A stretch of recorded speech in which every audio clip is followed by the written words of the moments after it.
Second presentation is by Better Nonprofits Armchair Telethon. And we have Sean with us. And I think I heard this is Sean's 39th presentation that he's done for 1 Million Cups as a little trivia.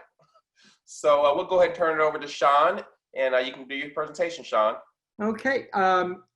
It is disabled to share my screen. Sorry, fixing that. Thank you. And yeah, it's like 39 or 40. It's something like that. I'm starting to lose track. You should be able to share your screen now. Thank you for coming all the way from Ocala. Well, that's where I was before this. That's exactly right. All right. Okay, is everybody seeing it? Yes, sir. Okay, great. Well, for some reason in Ocala, it was showing a white screen. That's the first time I've ever had any problem with the presentation, so I'm not sure what it was. But anyway, here we are, and checking my time. All right. Hi, I'm Sean Spence, CEO of Armchair Telethon, the 100% online, easy for you fundraiser. Never leave your armchair. I encourage you to look down the bottom right of the screen. Go to YouTube sometime and search for Armchair Diary. That's not remotely salesy. It's a day-to-day diary of my entrepreneurial journey creating this company. I need to update it, but there's a lot of great content there, and I think this room will love it. Why 1MC? I have 3 questions. One, what problems should we prepare for as we build a virtual company, which we are building a truly virtual company. And I'm always looking for feedback and questions related to that. We need introductions to nonprofits who want to raise money and awareness, which is literally every single one of them you've ever encountered. And if you ever want to have just an entrepreneurial kind of interaction, I love people to ask me questions. I love to share what I'm doing. I love to hear what other people are doing. I mean, that is why 1 Million Cups is just so awesome. I've been a true blue 1MC person for, well, since the first year, so 7 years, 8 years, whatever that is. And I love to have those entrepreneurial conversations and hear what other people are doing. Problem: nonprofits and others need money. They need to get their message out. They need to do it in a less expensive way, and we are a solution to that. We create virtual telethons that are absolutely changing the game. Now, for a bunch of us in this room, we grew up with the Jerry Lewis telethon for muscular dystrophy or the Children's Miracle Network telethon, things like that. Others who are a little younger may not have much or really any experience with that. What we're talking about is a long form piece of entertainment that shares musicians, magicians, jugglers, whatever you can think of, right? All kinds of entertainment. And they put that up on the TV, and then in between those acts, there's somebody talking about the charity. They're talking about how important muscular dystrophy is and curing it. And they're saying, here's what we need the money for, and we need you to give money. And then, you know, you're watching and Jerry Lewis is saying whatever it is he says, and then you call in and you make your donation over the phone. Well, what we do is we take that entire thing and throw it up on the internet. We stream it to YouTube and Facebook and Twitch and some other places, and then people are able to donate online, right? So we take all of those things and we make them internet. And it is just incredibly powerful, and we'll tell you about some of those ways, and some of them may come up in Q&A. Our primary market is nonprofit organizations. So I think Boys and Girls Club, Big Brothers Big Sisters, Food Bank, United Way, that sort of thing we do. That's a lot of what we do. We also have some business community applications, not for a specific business, but for the community. That is frankly going very well and is getting to be a pretty big deal. And I'm happy to talk about that in Q&A if you have questions about that. By the way, we're an incredibly fast growth company. It's freaking me out, honestly. It's a little over 4 months old. We're in over 30 states. It's growing as fast as I can keep myself awake. That's it. We already have 3 full-time employees. One who's, I just bumped her up to 30 hours yesterday. She'll be up to full-time in another couple of weeks. And I believe we'll hire another total of 10 to 15 by the end of the year, at least. Business model, very simple. Thanks to some proprietary processes, we can do what we do anywhere from anywhere, right? So anybody in this room could figure out with, a month or two, or even a long day probably, you could figure out how to create a virtual telethon where you live. But to do one in Chicago or in Poughkeepsie where you've never been, or in California or whatever, where you don't have a team, where you've never been, where you don't have any connections, it would be much harder for you to do that in a way that's cost effective for the organization, that raises them a bunch of money, that makes you an appropriate profit, all of those things. We know how to do that, which is what makes us able to compete on a national level. Our model is very simple. We charge a fee, we do the work, we go away. That's it. Secret sauce, small first mover advantage that still exists, but will get smaller and smaller. Proprietary processes that I'm happy to talk about a little bit in Q&A if you want to. We have a national network of super connected influencers. Like, I've got a 4-star general. I've got a guy who was on the executive team for the Netscape IPO, which was the largest IPO in history at that time. I have somebody who has George Clooney's cell phone number and he will call her back, right? So that's what we've done. We've built this incredible thing that gives us a legit shot of creating a billion-dollar company, and that is what we're trying to do. Competitive analysis today, there's little or no truly national competition. There's more and more local competition, and that's just going to keep growing and growing and growing, because every event planner in the country is going to be doing what we do in 3 to 5 years. Traction, we've been profitable since the first month. We've actually been profitable since before the first month. When we got our first check, I didn't even have a bank account. I had not filed the LLC, and I had to do those things so I could cash the check. Our goal is to grow 15% month over month. Right now, we're averaging 24% month over month for the first 4 months. And I believe we'll double or triple that rate in the next few months. So sticking with the 15% month over month is, honestly, I don't expect it to be any problem at all. We should be able to fund all of our growth, but I am going to do some fundraising, which I'm happy to talk about, not as an ask. I don't even want your money, but there are some specific things we're doing with fundraising that, as entrepreneurs, you might enjoy hearing about. I can talk about that in Q&A. These are some questions someone might ask if they knew my story, but they would not know to ask them if I did not suggest it or if you did not know me. So those are those questions. If anybody wants to ask one, there they are, and it can lead to a fun discussion. Again, Y1MC, what problem should I prepare for as I build a truly virtual company? Again, we're in over 30 states so far. We've got employees in 3 states right now and 1 foreign country. And we're hiring all over the country. So we've got to build a truly virtual system.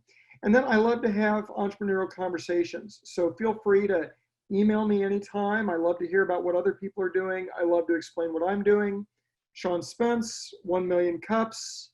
Thank you so much for having me. Let's do the Q&A, my very favorite part.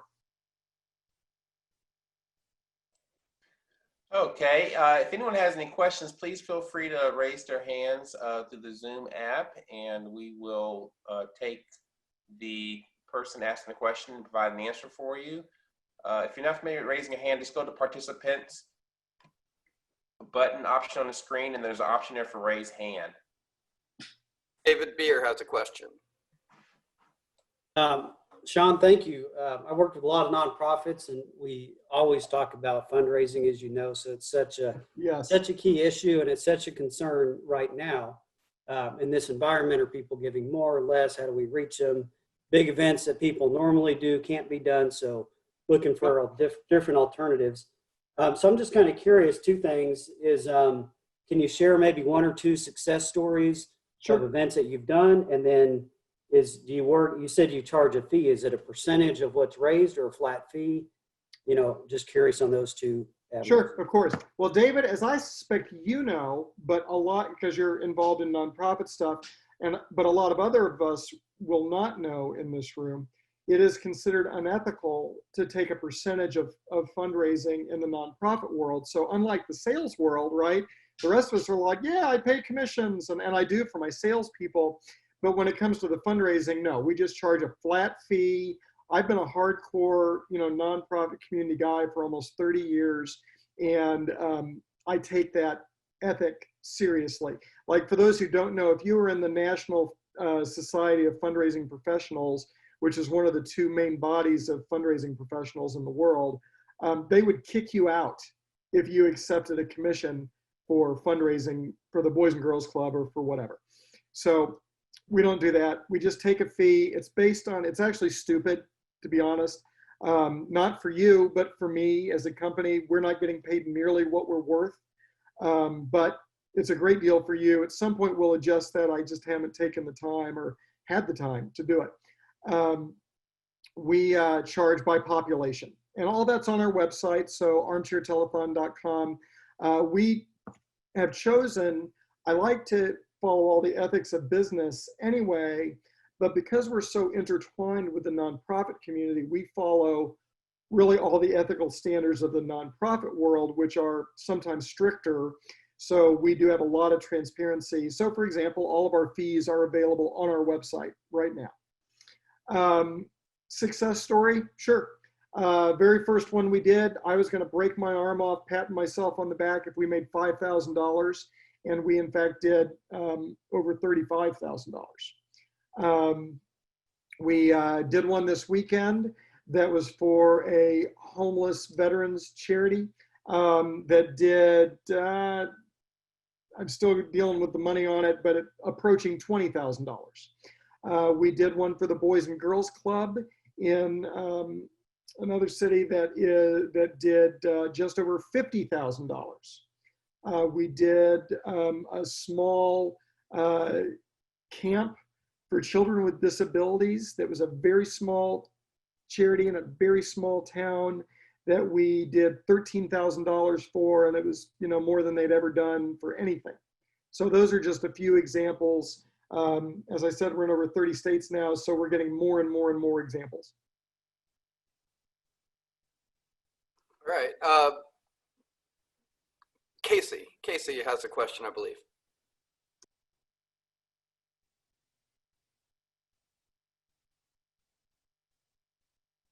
You're muted, Pat.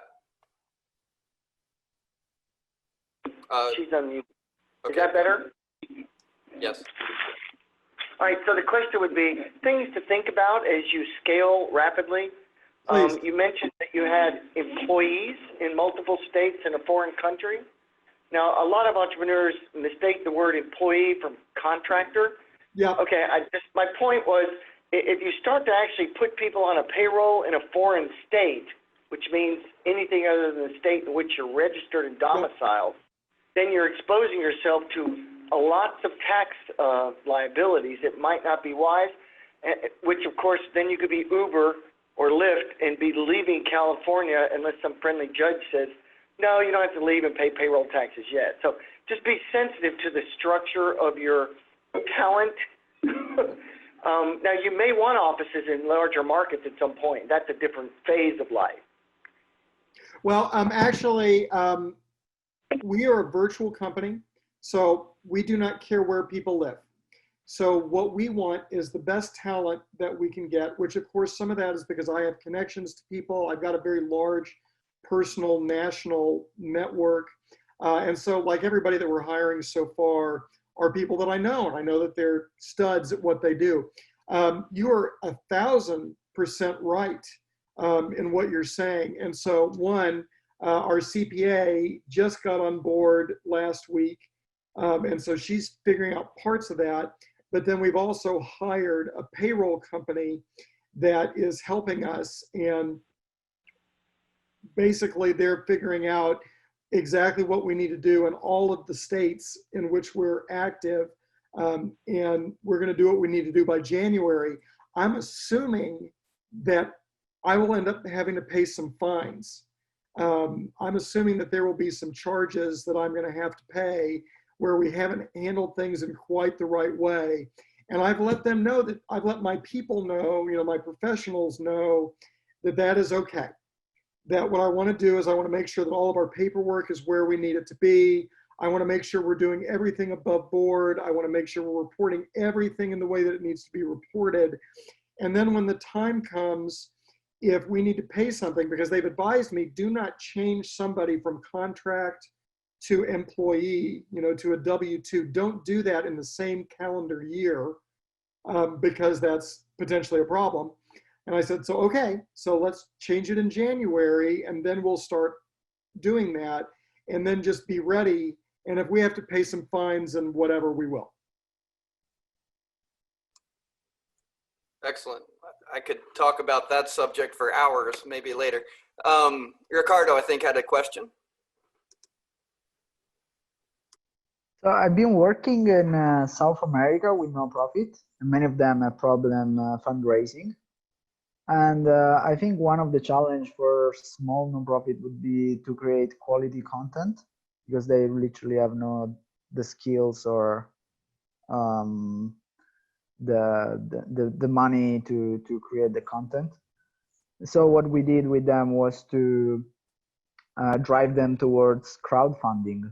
So what's your value proposition compared to social crowdfunding? Well, it's pretty, that's kind of like asking what's my value proposition related to a television set, right? They're just two very, very different things. They offer very, very different things. So if you go to crowdfunding, then it is up to you to figure out the early stages of that. So one thing we know is that it's like 80%, 90%, something like that of all crowdfunding fails. It's a massive, massive failure rate for crowdfunding. And the reason for that is because what happens is, Sean Spence goes on there and I don't really have any network. I don't have any way to get to people. And so I go on there and it fails. But then Ricardo goes on and his is successful because he has a network that's big enough to get him started. And then that allows Kickstarter or whatever it is to then kick in. And then you start getting put on the preferred pages and they start promoting you, and then it can become a big deal. But if you aren't somebody who can cross that first hump, which the vast majority are not, then you're going to fail. So number one thing is most crowdfunding fails. Most of our stuff, and in fact, all of our stuff succeeds. So we don't say, here's your platform, go figure out how you're going to make money, which is what crowdfunding is. And it's fine. I'm not putting it down. It's just the way it is.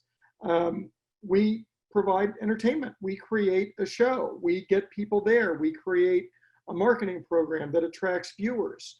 A percentage of those viewers, a very small percentage of those viewers, but there's a lot of them. It's the law of large numbers, then donate. And so that's what we do. Great. And Peyton has a question. Hi, Sean. Can you hear me? I can. So have you ever heard of Google Ad Grants?